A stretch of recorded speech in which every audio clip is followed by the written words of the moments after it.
नमस्कार. स्वातंत्र्यानंतर भारताने मोठमोठी भाकरा नंगलसारखी धरणे बांधून भौतिक प्रगती चालू केली.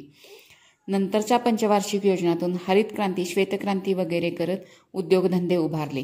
गरिबी हटावच्या नाऱ्याकडून सबका साथ सबका विकास असे शाश्वत विकासाकडे आपण आगेकूच चालू केली आहे. आध्यात्मिकता हा भारताचा वारसा आहे. त्याचा फायदा या भौतिक गोडधोडीत होणे निश्चित गरजेचे आहे. शाश्वत विकासासाठी विदुर नीती ही कालजयी ठरलेली आहे. त्याचा उपयोग कसा करून घेता येईल हे आता आपण येथे पाहू. महाभारतात विदुर प्रधानमंत्री म्हणून उल्लेखित आहेत. विदुर हे महाप्रज्ञ, परमनीतिज्ञ, सत्यनिष्ठ तसेच धर्माचे मर्मजाणकार होते. संजयने युधिष्ठिर आणि श्रीकृष्णाचा संदेश धृतराष्ट्रास सांगितला. पांडवांना त्यांचा उचित भाग दिला नाही तर युद्ध अटळ आहे. यावर संतप्त धृतराष्ट्रास विदुर कल्याणकारी धर्मयुक्त उपदेश करतात. हा संवाद म्हणजे धृतराष्ट्राचे जिज्ञासापूर्व प्रश्न आणि विदुराची सारगर्भित उत्तरे होत. विदुर नीती म्हणून हा भाग महाभारतात प्रसिद्ध आहे. उद्योग पर्वात 33 पासून 44 पर्यंतचे 8 अध्याय या प्रसंगाचे आहेत. यामध्ये पंडित लक्षण, मूर्ख लक्षण, सदाचारी लक्षण, व्यवहार, सुखदुःख प्राप्ती साधन, ग्राह्य त्याज्य कर्मांचा निर्णय, सत्य, परोपकार आदी गोष्टींचे वर्णन सहज भाषेमध्ये केले आहे. सर्व शंकांचे निरसन शांतपणे केले आहे. विदुर अत्यंत विद्वान, स्वतःला मर्यादेत ठेवून बोलणारे असे होते. खरे तर त्यांचाही धृतराष्ट्र पंडुराजांप्रमाणे महर्षी व्यासांपासून नियोग पद्धतीने जन्म झाला. परंतु आपण दासीपुत्र आहोत ह्या मर्यादा ते जाणून आहेत. त्यांचा धृतराष्ट्राबरोबरचा व्यवहार देखील तसाच जाणवतो. ही विदुर नीती म्हणजे त्रिकालाबाधित सत्य आहेत. अपठित, विद्वान, विद्यार्थी, प्रजा, शासक, सुखी जीवन जगण्याची इच्छा असणाऱ्या सर्वांसाठी उपयोगी अशी ही नीती आता आपण जाणून घेऊ. संजय युधिष्ठिराचा निरोप घेऊन जातो तेव्हा धृतराष्ट्र विदुर यांना बोलवणे पाठवतात. विदुर आल्यानंतर धृतराष्ट्र रात्रभर चिंतेमुळे जागे असल्याची तक्रार करतात. माझ्यासाठी कल्याणकारी असेल ते सांग असे बोलतात. विदुर बोलतात, ज्यांचा बलवानांबरोबर विरोध झाला आहे, जो सारे काही गमावून बसला आहे, काही इच्छा धरली आहे किंवा चोर आहे, त्यांना रात्री झोप येत नाही. नरेंद्र, तुम्ही या महान दोषांच्या संपर्कात तर नाही. तुम्ही दुसऱ्याच्या संपत्तीच्या लोभाने तर कष्टी झाला नाही ना. धर्मात्मा, धर्माचे जाणकार असूनही आपण आंधळे असल्याकारणाने युधिष्ठिराला जाणू शकला नाहीत. त्यांच्या विरुद्ध जाऊन राजांचा भाग त्यांना देण्यास तुम्ही संमती दिली नाही. युधिष्ठिराकडे दयाभाव, धर्म, सत्य, पराक्रम हे गुण आहेत. तो तुम्हाला पूजनीय मानतो, त्यामुळे त्रास सहन करत आहे. तुम्ही दुर्योधन, शकुनी, कर्ण, दुःशासन अशा अयोग्य व्यक्तींवर राज्य सोपवून ऐश्वर्यवृद्धीची अपेक्षा कशी करू शकता. यापुढे विदुर पंडित लक्षणे सांगतात. पंडित लक्षण: आत्मज्ञानम समारंभ तितिक्षा धर्मनित्यता यमर्थानापकर्षन्ति सवय पंडित उच्यते. आत्मज्ञान म्हणजे आपल्या वास्तविक स्वरूपाचे ज्ञान, दुःख सहन करण्याची शक्ती आणि धर्माचे ठिकाणी स्थिरता हे गुण ज्याच्या पुरुषार्थात स्थिर ठेवतात, म्हणजेच पुरुषार्थास ढळू देत नाहीत, त्यालाच पंडित म्हणतात. आता पंडित म्हणजे काय तर एखादा चांगला शिकलेला विद्वान जाणकार व्यक्ती म्हणजे पंडित. आपणास साक्षर व्हायचे की सुशिक्षित हे येथे सांगितले आहे. जर व्यवहारात, व्यवसायात, आपल्या कामात आपणास यशस्वी व्हायचे असेल तर पंडित होणे आवश्यक आहे. येथेच पाहू. आत्मज्ञान म्हणजे स्वतःविषयी असणारे खरे ज्ञान. आपल्याजवळ काय आहे याचे यथार्थ ज्ञान असावे, म्हणजे आपणास त्याचा उपयोग करता येतो. यश मिळेपर्यंत अपयश, पराभव, अपमान सहन करण्याची क्षमता आपल्यामध्ये असणे गरजेचे आहे. धर्माचे ठिकाणी स्थिरता म्हणजे आपली जी काही तत्वे असतील त्याच्याशी ठाम असणे आवश्यक आहे. उदाहरणार्थ, एखादा खेळाडू त्याला यश मिळेपर्यंत, शेवटपर्यंत या तिन्ही गोष्टी पाळतो तेव्हाच यशस्वी होतो. शास्त्रज्ञ तर या तिन्ही गोष्टींना चिकटून असतात, वारंवार प्रयोग करतात आणि आपल्याला हवे ते साध्य करतातच. निषेवते प्रशस्ताने निंदिताने न सेवते अनास्तिकः श्रद्धान एतत् पंडित लक्षणे.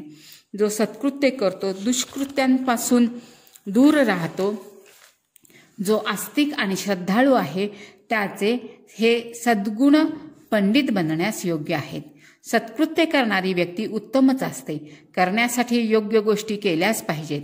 म्हणजे आपले कर्तव्य आपण योग्यप्रमाणे पार पाडलेच पाहिजे. त्याचबरोबर ते करताना वाईट मार्गांचा अवलंब करू नये. मोहाचे अनेक क्षण येतात, त्यांना बळी पडू नये.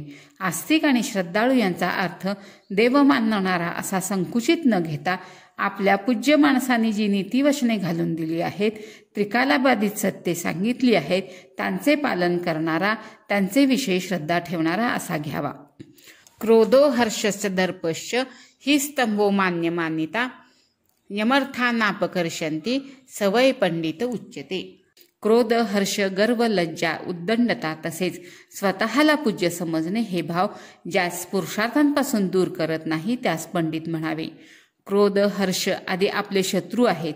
या सर्व शत्रूंमुळे आपले योग्य तऱ्हेने प्रतिसाद देऊ शकत नाही. कोणत्याही गोष्टीवर आपली प्रतिक्रिया महत्त्वाची असते.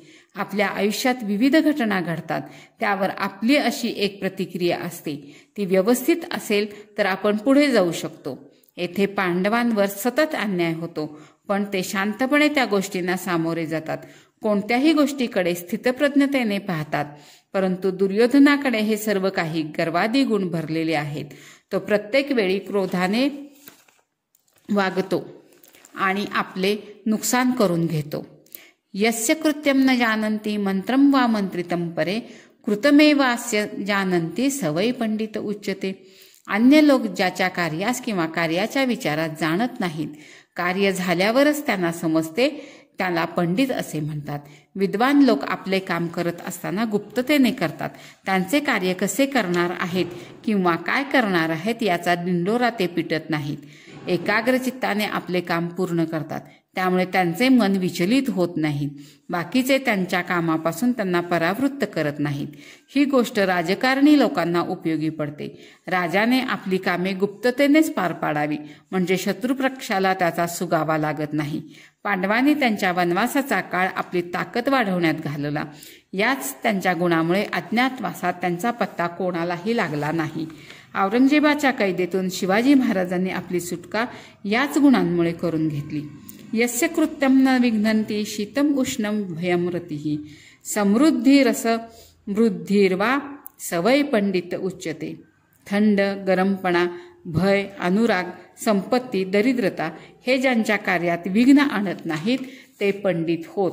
आपण कार्य करीत असताना कामात कितीही अडथळे आले तरी पूर्णत्वास नेतो, तोच यशस्वी होतो.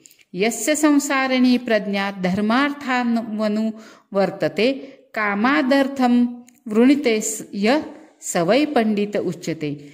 ज्याची लौकिक बुद्धी धर्म आणि अर्थाचे अनुसरण करते आणि जो भोग सोडून पुरुषार्थ साध्य करतो तो पंडित म्हणला जातो. कोणतेही काम करताना धर्म आणि अर्थाचेच अनुसरण करावे. आपण कायदासंमत मार्गांचाच काम करताना विचार करावा. चुकीच्या मार्गाने गेल्यास सफलता मिळत नाही आणि एखाद्या वेळेस यश मिळाले तरी समाधान मिळत नाही. येथे धृतराष्ट्रास विदुर युधिष्ठिर राजा बनण्यास कसा योग्य आहे ते सांगतात. दुर्योधन चुकीच्या मार्गाने जात आहे, त्यास योग्य समज दिली पाहिजे. आवश्यक ही गोष्ट आहे असे समजावून सांगितले आहे. यथाशक्ती चिकीर्षन्ति यथाशक्तीचे कुर्वते न किंचित दममन्यते नराहा पंडित बुद्धयः. विवेकपूर्ण बुद्धीवाले पुरुष शक्ती अनुसार काम करण्याची इच्छा करतात आणि काम करतात, परंतु कोणत्या गोष्टीस तुच्छ समजून हेटाळणी करत नाहीत. पांडवांना तुच्छ समजण्याची चूक करू नये असा सल्ला येथे दिला आहे. अत्यंत पराक्रमी पांडवांपुढे पराभव होण्याची शक्यता आहे. आपल्या शक्ती ओळखा असे विदुर सांगतात. विदुर विद्वान तर आहेतच, पण ते आपल्या मर्यादा जाणतात. धृतराष्ट्र राजा आहे. राजाला कोणतीही गोष्ट परखडपणे सांगता येत नाही, तर गोडवाणीनेच सांगावी लागते. तशी विदुर सांगतात. क्षिप्रम विजानाति चीरम शृणोति विज्ञायचार्थम भजते न कामात ना संपृष्टो व्युपयुक्ते परार्थे तत्प्रज्ञानम प्रथमम पंडितस्य. विद्वान व्यक्ती कोणतीही गोष्ट खूप वेळ ऐकतो, परंतु लगेचच त्याला ती समजते. समजल्यानंतर कर्तव्यबुद्धीने तो करू लागतो. काही इच्छा धरून नाही, विचारले नाही तर दुसऱ्यांच्या गोष्टीत उगीच बोलत नाही. त्याचा तो स्वभाव पंडिताचे मुख्य लक्षण आहे. निर्णय घ्यायला खूप वेळ लागत आहे असे असले तरी विद्वानांचा निर्णय त्वरित झालेला असतो. निर्णय कर्तव्य समजून घेतलेला असतो, स्वार्थ पाहून नाही. दुसऱ्यांच्या गोष्टीत कधीच लक्ष घालू नये. नाप्राप्यं विवांछन्ति नष्टं नैच्छति शोचितुम् आपत्सूचन मुह्यन्ति नराः पंडित बुद्धयः. पंडितांप्रमाणे बुद्धी असणारे लोक दुर्लभ गोष्टींची इच्छा करत नाहीत, हरवलेल्या वस्तूंविषयी दुःख करत नाहीत आणि संकटात घाबरून जात नाही. जे लाभणार नाही किंवा खूप कठीण आहे त्याची इच्छा धरू नये. युधिष्ठिराला त्यांचा हक्क द्यावाच लागणार आहे. पांडवांना काही न देता त्यांच्या विरोधात जाणे ही इच्छाच दुर्लभ होती, कारण पांडवांची बाजू सत्याची होती, त्यांचे मध्ये ताकद होती. त्यांचे हिरावून घेणे ही दुर्लभच गोष्ट होती. धृतराष्ट्रास आंधळा असल्याने राज्य मिळाले नाही हे दुःख नेहमी सलत असे, म्हणून हरवलेल्या गोष्टींचा विचार करू नये असे सांगितले आहे. समोर संकट आहे म्हणून घाबरून न जाता त्यांचा हक्क त्यांना द्यावा असे सांगितले आहे. सारासार विवेक बुद्धीने वागावे. भूतकाळात होऊन गेलेल्या गोष्टींचा विचार करू नये. संकटात योग्य मार्ग निवडावा. निश्चित्यय प्रकर्मते नान्तवसति कर्मणः अबंध्यकालो वश्यात्मा सवय पंडित उच्यते. जो पहिल्यांदा निश्चय करून परत कार्यास सुरुवात करतो, कार्यामध्ये थांबत नाही, वेळ फुकट घालवत नाही आणि मनाला ताब्यात ठेवतो, त्यालाच पंडित म्हणतात. कामाची सुरुवात निश्चयानेच करावी. ते करण्यास योग्य आहे का, नियमात आहे का, सारासार विवेक करावा. कामाच्या मध्ये कितीही संकटे आले तरी थांबू नये. प्रयत्न करताना वेळ वाया घालवू नये. अळमटळम करू नये. आलेल्या प्रलोभनांना बळी पडू नये. मनावर आपले पूर्ण नियंत्रण असावे आणि एकाग्र चित्ताने काम करावे, तरच सफलता मिळते. आर्यकर्मणी रज्यन्ते भूतिकर्माणि कुर्वते हितं च नाभ्यसूयन्ति पंडिता भरतर्षभ. हे भरत कुलभूषण, पंडित श्रेष्ठ कामात रुची ठेवतात, उन्नतीची कामे करतात, तसेच आपले चांगले करणाऱ्यावर दोष काढत नाहीत. नेहमी श्रेष्ठ काम म्हणजे समाजहित, देशाच्या हिताच्या कामामध्ये रुची घ्यावी. सर्वांसाठी योग्य ते करावे. स्वतःच्या स्वार्थाचा विचार करू नये. सर्वांच्या उन्नतीची कामे हाती घ्यावी. येथे धृतराष्ट्रात समाजहिताचा सल्ला दिला आहे. सर्व बाजूंनी युधिष्ठिरच राजा होण्यास योग्य आहे. त्याची बाजू न्यायसम्मत आणि नीतिसम्मत आहे. तो आज्ञाधारक आहे, धृतराष्ट्रास मानणारा आहे. तेव्हा जे योग्य ते करावे. श्रीकृष्णासारखा हितचिंतक जे सांगतो त्यावर विचार करावा, असा सल्ला दिला आहे. न हृष्यत्यात्मसम्माने नावमानेन तप्यते गांगोरुद इवाक्षोभो यस्स पंडित उच्यते. कोणी आदराने वागवल्यावर जो आनंदून जात नाही, अनादर झाल्यावर संतप्त होत नाही, गंगा नदीच्या कुंडाप्रमाणे ज्याचे मनात क्षोभ उत्पन्न होत नाही, त्याला पंडित म्हणावे. थोड्याशा यशाने जो हुरळून जात नाही, दुसऱ्यांच्या वागण्यावर आपण जी प्रतिक्रिया देतो त्यावर सर्व काही अवलंबून असते. आपण स्थितप्रज्ञ असलो की आपल्याकडून कुणी फायदा घेत नाही. आत्मस्तुतीने जो आनंदतो त्याचे भोवती स्तुतीपाठकांचे कोंडाळे होते. त्याची विचारशक्ती कुंठित होते. स्वतःविषयी वृथा अभिमान वाटू लागतो. त्यामुळे प्रगती थांबते. अपमान झाल्यावर राग आल्यास सुद्धा विचारशक्ती थांबते. बदल्याचाच विचार डोक्यात येतो आणि आपण त्या दृष्टीनेच विचार करतो, मग प्रगती थांबते. या सर्वांमध्ये शांत असतो त्यास पंडित म्हणावे. श्रीकृष्ण हे त्याचे उत्तम उदाहरण आहे, ज्याचे आयुष्य आदर अनादराच्या हिंदोळ्यावर स्वार होते. नेहमीच त्यास त्रास दिला गेला. त्याचे प्रत्येक वेळी स्मितहास्यच हे उत्तर होती. दोन्ही वेळी तो शांतच राहिला. त्यामुळे आपणासाठी आदर्श घालून देऊ शकला. या उलट कर्ण नेहमी अनादर झाल्याने संतप्त होऊन बदल्याचा विचार करत असे. त्याचेकडे शौर्य, दानशूरता असे कितीतरी चांगले गुण असूनही प्रगती होऊ शकली नाही. तत्वज्ञ हा सर्वभूतानां योगज्ञ हा सर्व कर्मणाम उपायज्ञो मनुष्याणाम नरः पंडित उच्यते.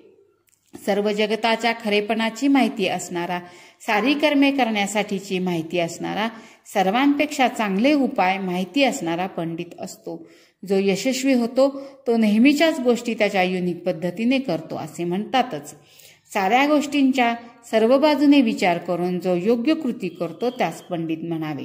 श्रुतं प्रज्ञानुगम यस्य प्रज्ञा चैव श्रुतानुगा असंभिन्नार्य मर्यादा पंडिताख्याम लभेत सहा.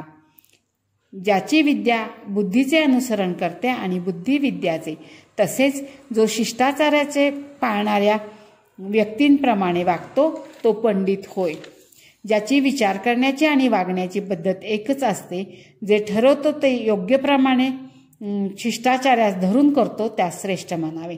अशा तऱ्हेने विदुराने पंडित, विद्वान आणि शहाणी माणसे कशी वागतील हे समजावून सांगितले आहे.